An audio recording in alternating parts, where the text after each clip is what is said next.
scare me. You're no god, just as I'm no devil. All I am is truth. Well, hello and welcome guys to my review of the fall finale of Supergirl Season 3. Now the first thing that came to my mind after watching this episode was, what the hell was that? Was that really a Supergirl fall finale? So the Supergirl Season 3 fall finale has just exceeded expectations and passed with flying colors. What I'm saying here is it is way better than any mid-season or season finale for that matter of Supergirl so far. And with Supergirl in specific, which was my least favorite out of all 4 Arias shows last year, the criterion for evaluation was pretty simple. Just the one criterion. Did it improve its quality over Season 2? Because Season 2 was just so bad in my personal opinion. And my verdict so far, and up until this fall finale, is yes, it did improve by a whole lot. As a matter of fact, if we start comparing episodes of Supergirl and The Flash airing during the same weeks this season, I'd say on 2, maybe 3 out of the 7 weeks, Supergirl actually had better episodes. And of course, in making this comparison, I'm ignoring last week because that was the crossover, and this week because The Flash hasn't aired yet.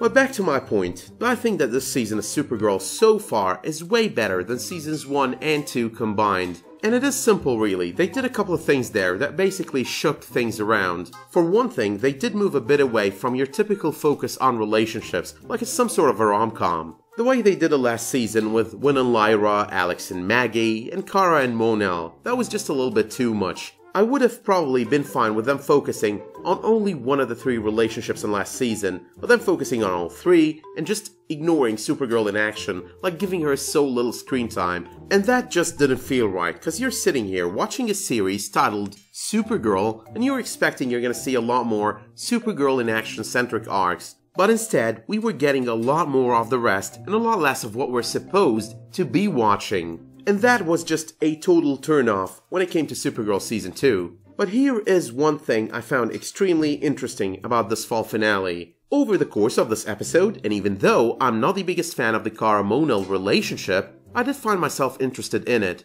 This entire thing about Kara being hurt emotionally throughout the entirety of the episode and then being hurt physically at the hands of Rain by the very end, that was extremely well done. Right there was just a ton of foreshadowing going on. And there was something about the timing of the words that Alex told Kara that was right before she left to meet up with Rain and to fight her. Those were pretty much some of the best lines on this episode. Just think about it for a moment here. She tells her, I was trying to get you to embrace your humanity, but be cold and be Kryptonian. And the timing of these lines is what makes them some of the best on this episode, cause Kara ends up bleeding, beaten up, and in a coma by the end of the episode. And the thing there is, Rain never actually did any of the 2 things that would render Kara weak, so she neither used kryptonite on Kara, nor did she take her away from Earth's yellow sun. But yet another thing that actually made this season way better than the first 2 seasons of Supergirl, we have villain development, and they really are doing a good job with that. And out of all 4 Arrowverse shows this season, I think The Flash and Supergirl are doing the best villain development. And while I do think The Thinker has the better lines and is really well developed so far, I still do believe that Rain is getting the better villain development. But before I get to venture further into Rain and her development, it does look like I'm most probably right. I've been saying this for weeks now, but the entire Alex wanting Kit situation, besides being part of the overall drama, is probably foreshadowing towards her possibly adopting Ruby, or at least taking her in. And I'm kinda sure a lot of you did get that vibe out of the Ruby-Alex scene during the Kara Christmas party. But while we are on the subject of Kara's Christmas party, I do love John's father, Mirren Jones. He's just a good addition to the show. Christmas, that is how we should all be pronouncing it going forward. But it isn't really just that scene or that moment or this episode, it's just the fact that he's completely clueless all the time, and the actor does that with so much talent. So he is basically providing for a much welcome comic relief whenever he's on screen, speaking of the wonders of the earth. But anyway, there's also this other thing I was kind of right about, like a whole bunch of reviews back, and that would be the pairing of James Olsen and Lena Luthor. Now getting more specific on the highlights of this episode, as opposed to the usual with Supergirl doing it all slow for like 7 episodes before trying to rush things on the full finale so they could leave us with some sort of a cliffhanger they did us one better this time around. It just feels like they managed to weave all the stories into one, stepping into this fall finale, making things just add up. They pretty much explained how Mon-El and Imra ended up in the 21st century. They gave us a bit of Morgan Edge. But really, my favorite there was the fact that they made more of Thomas Cavell than just the villain of the week that we met earlier this season. In fact, they sort of made Cavell into part of the key to the mystery, to Kara knowing more about her enemy. And it's just because he knows the kind of things that hologram Alura does not know about. He knows about the symbol, about the world killer, and he does know what it all means. And a statement, "and she will reign," that was of course a total callback to the final scene of season 2. It will grow strong on Earth, and then it will reign. But since I started off bragging about the things I wasn't wrong about, here's one thing I was actually wrong about. Pretty much, on my review of episode 7, I did think that Samantha would be going full-on reign right away, like there's no more Samantha anymore. But it is kinda clear that the Supergirl writers have it in them to continue developing her in such a great manner. So let's just talk the details of the development of Reign on this episode. Number 1. There are basically a whole bunch of things that makes Reign even more sympathetic than she already was during the entire build-up from the beginning of the season towards her becoming Reign. Like for example, 1. Her forgetting her entire discovery of the Fortress of Sanctuary and waking up with all of those nightmares. 2. Her entire dynamic with Ruby. And 3. Her continuous stress and frustration, like she's clearly feeling something isn't right from the very start of this episode. So what they're basically doing with Samantha and Reign on Supergirl is something completely different than what we're used to. First and foremost, Samantha is unwillingly becoming Reign. Like she's losing control and is rather being a victim the viewer feels for rather than a plain villain. It's quite the new recipe for villain creation within the Arrowverse, and it is working so well for Supergirl. But in the middle of this entire Reign ordeal, Samantha is not the only sympathetic one right there, simply because, number 2, now it might not be Thanksgiving, because it's clearly Christmas there, but Kara kinda decides to speak of what she is thankful for, and it is having both Lena and Samantha as best friends. And that scene kinda makes you feel bad for all three of them, because Samantha gets emotional and so does Lena, but you do feel worse for Kara, who's gonna be in for a big surprise by the end of the episode. And your feeling bad for Kara is nothing compared to how bad you feel for her by the end of the episode. The woman just felt comatose at the hands of the very same woman she just called a best friend. Number 3 though, I did just love the gradual development of Samantha into Reign. I'm not talking the entire season so far, I'm just talking about this episode. During the majority of this episode, we're seeing Samantha more or less missing time. And it's all because during that time, Reign is basically taking over and doing what she's going to be doing for the rest of the season. It is only at the very end of the fall finale, when Ruby walks on her and she's kind of not responding, that's when she goes full on Reign.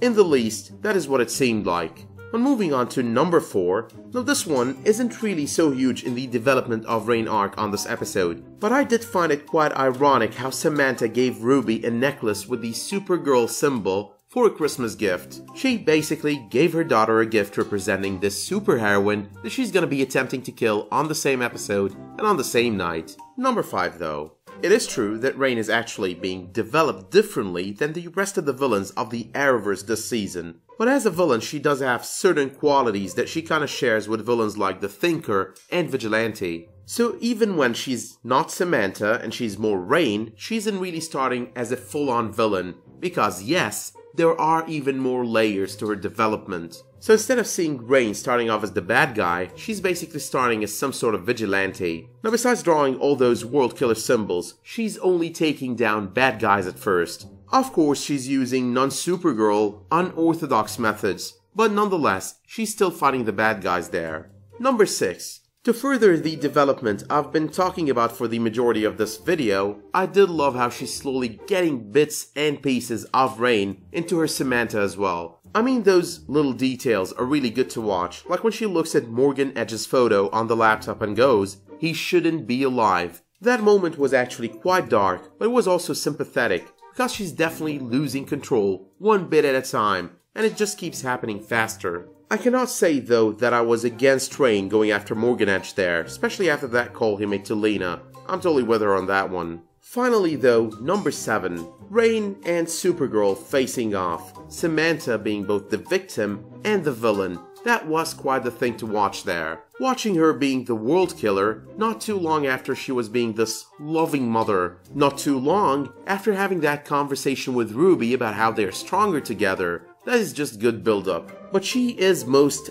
definitely not messing around though. I mean, she's out for every drop of blood, including that of Supergirl's. So I'm thinking she's basically the strongest villain Supergirl has had to face off with since season 1. And it is all of that that makes this set of conflicted emotions that we all probably have towards Samantha and Rain a lot more entertaining. But besides Rain on this episode, the Easter eggs to the Legion of Superheroes on episode 7 just paid off on this episode. First of all, Saturn Girl dropped the name, told the DO team that they refer to themselves as the Legion, and then Wynn kinda made it official. So, a Legion of Superheroes. And of course though, there were a lot of awkward moments when it came to Imra and Kara, or Kara and Mon-El. Speaking though of the Legion of Superheroes, I don't know exactly how big they're gonna be for the rest of the season. We all know they're gonna be big on the winter premiere, but what about after that? I mean, how much screen time are they gonna get? But even if they do not feature heavily on the season of Supergirl, we are all tempted to wonder,